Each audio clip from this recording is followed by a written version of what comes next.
ರಾಮಾಯಣ ಇದು ಮಕ್ಕಳ ಕಥೆಯ ಮುಂದುವರೆದ ಭಾಗ. ರಾವಣವಧೆಯಿಂದ ರಾಮರಾಜ್ಯವರೆಗೆ ಹನುಮಂತನು ರಾಮ ಮತ್ತು ಲಕ್ಷ್ಮಣರನ್ನು ಸುಗ್ರೀವನಿದ್ದ ಋಷ್ಯಮೂಕ ಪರ್ವತದ ಗುಹೆಯ ಹತ್ತಿರ ಕರೆದುಕೊಂಡು ಬಂದನು. ಅಂದು ಕಿಷ್ಕಿಂಧೆಯ ಪರ್ವತಗಳು ತುಂಬಾ ಶಾಂತವಾಗಿದ್ದವು.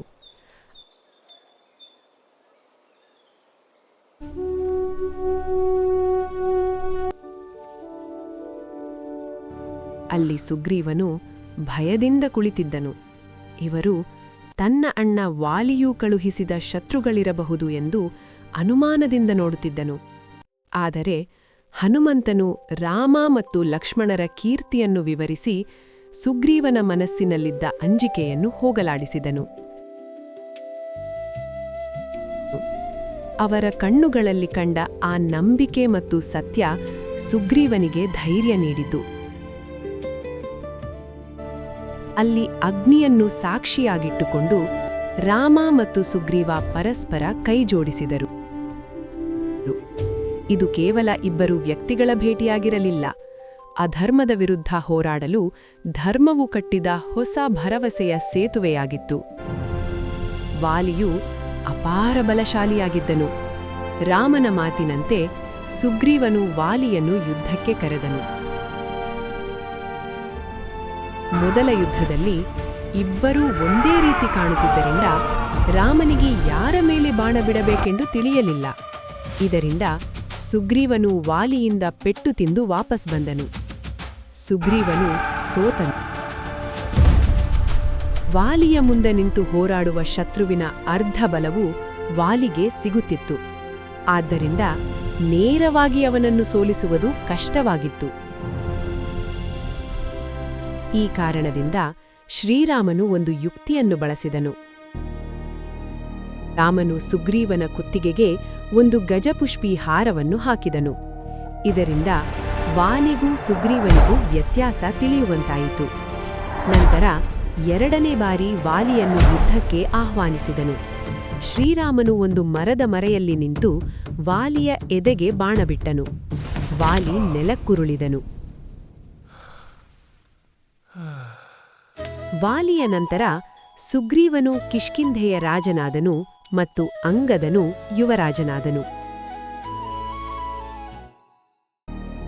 ನಂತರ ಶ್ರೀರಾಮನಿಗೆ ನೀಡಿದ ಮಾತಿನಂತೆ ಸುಗ್ರೀವನು ತನ್ನ ರಾಜ್ಯದ ಎಲ್ಲಾ ವಾನರರನ್ನು ಕಿಷ್ಕಿಂಧೆಯಲ್ಲಿ ಸೇರುವಂತೆ ಆಜ್ಞಾಪಿಸಿದನು. ಅಪಾರ ಸಂಖ್ಯೆಯ ವಾನರ ಸೈನ್ಯವು ಸೀತೆಯ ಅನ್ವೇಷಣೆಗಾಗಿ ಸಿದ್ಧವಾಯಿತು. ಸುಗ್ರೀವನು ವಾನರರನ್ನು 4 ತಂಡಗಳಾಗಿ ವಿಂಗಡಿಸಿ ಭೂಮಿಯ 4 ದಿಕ್ಕುಗಳಿಗೆ ಕಳುಹಿಸಿದನು. ಪೂರ್ವ, ಉತ್ತರ ಮತ್ತು ಪಶ್ಚಿಮ ದಿಕ್ಕಿಗೆ ವಿನತ, ಶತಬಲಿ ಮತ್ತು ಸುಷೇಣರು ನಾಯಕತ್ವ ವಹಿಸಿದ್ದರು.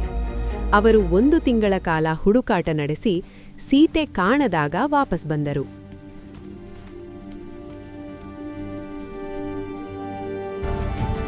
ಜಟಾಯುವು ಸೀತೆಯನ್ನು ರಾವಣನು ದಕ್ಷಿಣದ ಕಡೆಗೆ ಕರೆದೊಯ್ದಿದ್ದಾನೆ ಎಂದು ಮೊದಲೇ ತಿಳಿಸಿದ್ದರಿಂದ ದಕ್ಷಿಣ ದಿಕ್ಕಿಗೆ ಅತ್ಯಂತ ಬಲಶಾಲಿಗಳಾದ ಹನುಮಂತ, ಅಂಗದ ಮತ್ತು ಜಾಂಬವಂತರನ್ನು ಕಳುಹಿಸಲಾಯಿತು.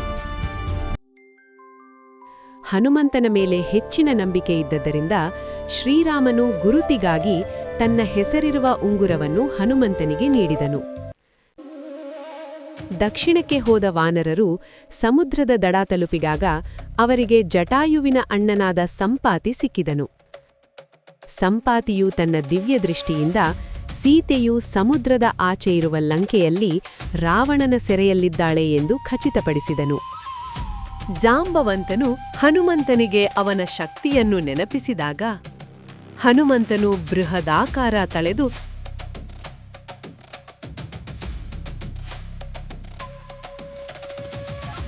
ಮಹಾಸಮುದ್ರವನ್ನು ಹಾರಿ ಲಂಕೆಗೆ ತಲುಪಿದನು. ಹನುಮಂತನು ರಾತ್ರಿಯ ಸಮಯದಲ್ಲಿ ಸೀತೆಗಾಗಿ ಲಂಕೆಯಲ್ಲೆಲ್ಲ ಹುಡುಕಿದನು. ರಾವಣನ ಅರಮನೆಯಲ್ಲೂ ಸೀತೆಯಿರಲಿಲ್ಲ. ಕೊನೆಗೆ ಅವನು ಅಶೋಕವನಕ್ಕೆ ಬಂದನು. ಅಲ್ಲಿ ಒಂದು ಮರದ ಕೆಳಗೆ ದುಃಖದಿಂದ ಕುಳಿತಿದ್ದ ಮಹಿಳೆಯನ್ನು ಕಂಡು ಅವರೇ ಸೀತೆ ಎಂದು ಗುರುತಿಸಿದನು. ಮರದ ಮೇಲಿದ್ದ ಹನುಮಂತನು ಮೆಲ್ಲಗೆ ರಾಮಕಥೆಯನ್ನು ಹೇಳಲು ಶುರು ಮಾಡಿದನು. ರಾಮನ ಹೆಸರನ್ನು ಕೇಳಿದ ಕೂಡಲೇ ಸೀತೆಯು ಆಶ್ಚರ್ಯದಿಂದ ಮೇಲೆ ನೋಡಿದಳು.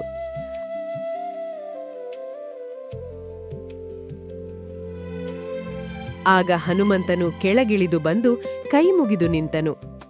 ಮೊದಮೊದಲು ಸೀತೆಯು ಹನುಮಂತನನ್ನು ರಾವಣನೇ ವೇಷ ಬದಲಿಸಿ ಬಂದಿರಬಹುದೆಂದು ಸಂಶಯಪಟ್ಟಳು. ಆಗ ಹನುಮಂತನು ರಾಮನು ನೀಡಿದ್ದ ಉಂಗುರವನ್ನು ಸೀತೆಗೆ ನೀಡಿದನು. ಆ ಉಂಗುರವನ್ನು ಕಂಡ ಕೂಡಲೇ ಸೀತೆಗೆ ಹನುಮಂತನು ರಾಮನ ದೂತನೆಂದು ಪೂರ್ಣ ನಂಬಿಕೆ ಬಂದಿತು. ಸೀತೆಯು ಸಂತೋಷದಿಂದ ಹನುಮಂತನಿಗೆ ತನ್ನ ತಲೆಯಲ್ಲಿದ್ದ ಆಭರಣ ಗುರುತಾಗಿ ನೀಡಿದಳು ಮತ್ತು 1 ತಿಂಗಳ ಒಳಗಾಗಿ ರಾಮನು ಬಂದು ನನ್ನನ್ನು ಕರೆದುಕೊಂಡು ಹೋಗಲಿ ಎಂದು ಹನುಮಂತನಿಗೆ ಹೇಳಿದಳು. ಸೀತೆಯನ್ನು ಕಂಡು ಅವಳಿಂದ ಸಂದೇಶ ಪಡೆದ ಮೇಲೆ ಹನುಮಂತನಿಗೆ ರಾವಣನ ಶಕ್ತಿ ಎಷ್ಟಿದೆ ಎಂದು ಪರೀಕ್ಷಿಸಬೇಕು ಅನ್ನಿಸಿತು.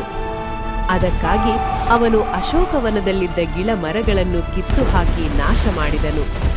ವನವನ್ನು ಹಾಳು ಮಾಡುತ್ತಿದ್ದ ಹನುಮಂತನನ್ನು ತಡೆಯಲು ರಾವಣನು ತನ್ನ ಸೈನಿಕರನ್ನು ಮತ್ತು ಮಗನಾದ ಅಕ್ಷಕುಮಾರನನ್ನು ಕಳುಹಿಸಿದನು.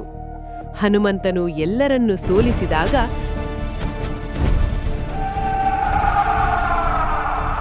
ರಾವಣನ ದೊಡ್ಡ ಮಗ ಇಂದ್ರಜಿತ್ತು ಬಂದು ಬ್ರಹ್ಮಾಸ್ತ್ರವನ್ನು ಬಳಸಿ ಹನುಮಂತನನ್ನು ಬಂಧಿಸಿದನು. ಹನುಮಂತನನ್ನು ರಾವಣನ ಸಭೆಗೆ ಕರೆದು ತರಲಾಯಿತು. ಹನುಮಂತನು ರಾಮನು ಮಹಿಮೆಯನ್ನು ಹೇಳಿ ಸೀತೆಯನ್ನು ಮರಳಿಸುವಂತೆ ಬುದ್ಧಿವಾದ ಹೇಳಿದನು. ಇದರಿಂದ ಕೋಪಗೊಂಡ ರಾವಣನು, ಈ ಕೋತಿಯ ಬಾಲಕ್ಕೆ ಬಟ್ಟೆ ಸುತ್ತು ಬೆಂಕಿ ಹಚ್ಚು ಎಂದು ಆದೇಶಿಸಿದನು. ಬಾಲಕ್ಕೆ ಬೆಂಕಿ ಹಚ್ಚಿದ ತಕ್ಷಣ ಹನುಮಂತನು ಸಣ್ಣ ರೂಪ ತಾಳಿ ಬಂಧನದಿಂದ ಬಿಡಿಸಿಕೊಂಡನು.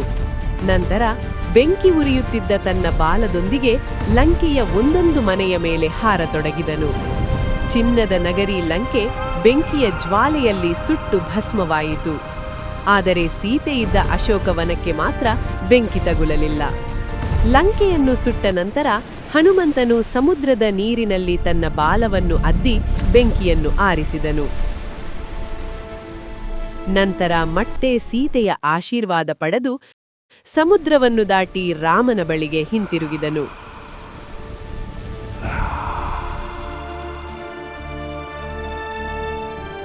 ಹನುಮಂತನು ರಾಮನಿಗೆ ಸೀತೆಯನ್ನು ಕಂಡು ಬಂದೆನು ಎಂದು ತಿಳಿಸಿದಾಗ ರಾಮನ ಮುಖದಲ್ಲಿ ಮಂದಹಾಸ ಮೂಡಿತು. ಸೀತೆಯನ್ನು ರಕ್ಷಿಸಲು ಲಂಕೆಗೆ ಹೋಗಲು ರಾಮನ ಮುಂದೆ ವಿಶಾಲವಾದ ಸಮುದ್ರವಿತ್ತು.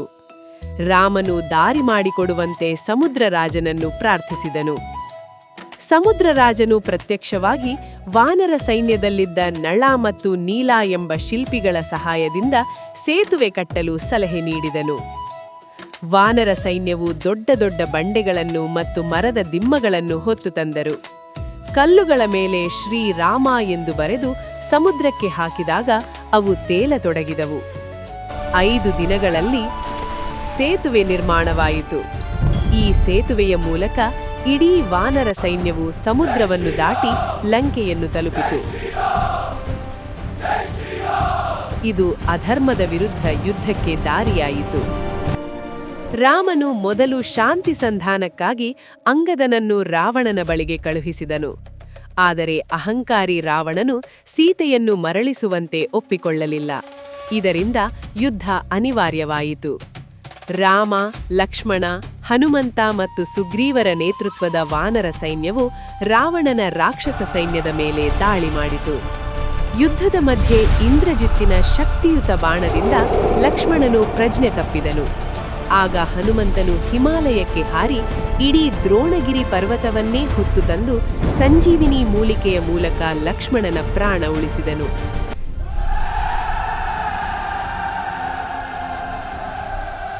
ತದನಂತರ ಲಕ್ಷ್ಮಣನು ಇಂದ್ರಜಿತ್ತನ್ನು ಸಂಹರಿಸಿದನು.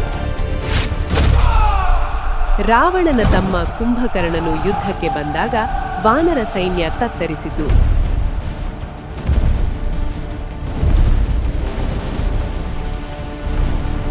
ಆದರೆ ಶ್ರೀರಾಮನು ತನ್ನ ದಿವ್ಯ ಬಾಣಗಳಿಂದ ಕುಂಭಕರ್ಣನನ್ನು ಸಂಹರಿಸಿದನು. ಕೊನೆಗೆ ರಾಮ ಮತ್ತು ರಾವಣರ ನಡುವೆ ನೇರ ಯುದ್ಧ ನಡೆಯಿತು. ರಾವಣನ 10 ತಲೆಗಳನ್ನು ರಾಮನು ಕತ್ತರಿಸಿದರೂ ಅವು ಮತ್ತೆ ಮತ್ತೆ ಹುಟ್ಟಿಕೊಳ್ಳುತ್ತಿದ್ದವು. ಆಗ ವಿಭೀಷಣನ ಸಲಹೆಯಂತೆ ರಾಮನು ರಾವಣನ ನಾಭಿಗೆ ಗುರಿಯಿಟ್ಟು ಬ್ರಹ್ಮಾಸ್ತ್ರವನ್ನು ಬಿಟ್ಟನು. ರಾವಣನ ಪ್ರಾಣ ಅಲ್ಲಿಯೇ ಇದ್ದದರಿಂದ ಅವನು ಮರಣ ಹೊಂದಿದನು. ರಾವಣನ ಪತನದೊಂದಿಗೆ ಅಧರ್ಮವು ಕೊನೆಗೊಂಡಿತು. ಸೀತೆಯನ್ನು ಬಂಧನದಿಂದ ಮುಕ್ತಗೊಳಿಸಲಾಯಿತು.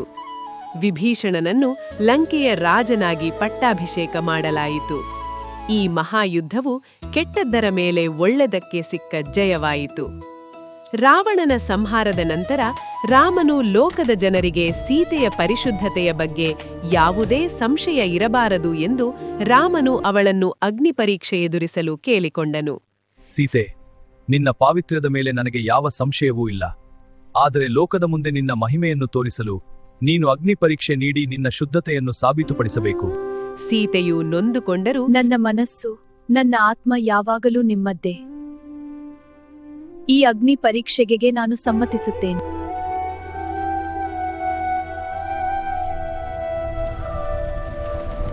ಆಗ ಅಗ್ನಿದೇವನೇ ಪ್ರತ್ಯಕ್ಷವಾಗಿ ಸೀತೆಯು ಪರಮ ಪವಿತ್ರಳು, ಅವಳಲ್ಲಿ ಯಾವುದೇ ದೋಷವಿಲ್ಲ ಎಂದು ಸಾಕ್ಷಿ ನುಡಿದು ಸೀತೆಯನ್ನು ರಾಮನಿಗೆ ಒಪ್ಪಿಸಿದನು. ಸೀತೆಯನ್ನು ಕರೆದುಕೊಂಡು ರಾಮ, ಲಕ್ಷ್ಮಣ, ಹನುಮಂತ ಮತ್ತು ಸುಗ್ರೀವರೊಂದಿಗೆ ಪುಷ್ಪಕ ವಿಮಾನದಲ್ಲಿ ಅಯೋಧ್ಯೆಗೆ ಮರಳಿದರು.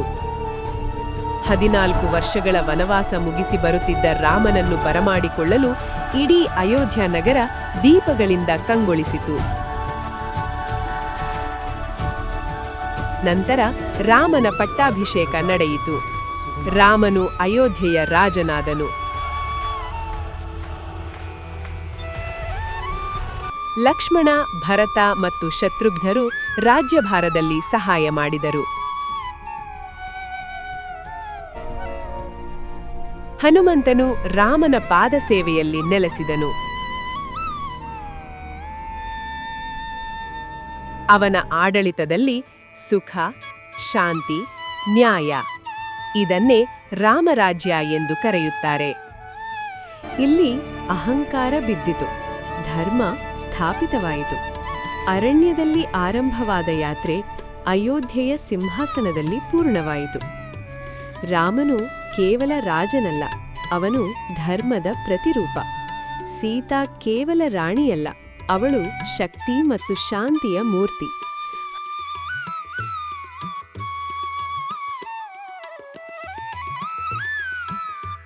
ಹನುಮಂತ ಕೇವಲ ಭಕ್ತನಲ್ಲ, ಅವನು ನಿಷ್ಠೆಯ ಅಮರ ರೂಪ. ರಾಮರಾಜ್ಯ ಆರಂಭವಾಯಿತು. ನ್ಯಾಯ, ದಯೆ ಮತ್ತು ಸತ್ಯದ ಯುಗ. ಈ ಕಥೆ ಇಲ್ಲಿ ಮುಗಿಯಬಹುದು, ಆದರೆ ರಾಮನ ನಾಮ ಯುಗ ಯುಗಾಂತರಗಳವರೆಗೆ ಮೊಳಗುತ್ತಲೇ ಇರುತ್ತದೆ. ಶ್ರೀರಾಮ ಜಯ ರಾಮ, ಜಯ ಜಯ ರಾಮ. ಧನ್ಯವಾದಗಳು.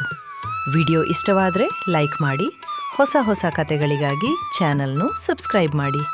ಮತ್ತೆ ಮುಂದಿನ ಕಥೆಯಲ್ಲಿ ಸಿಗೋಣ.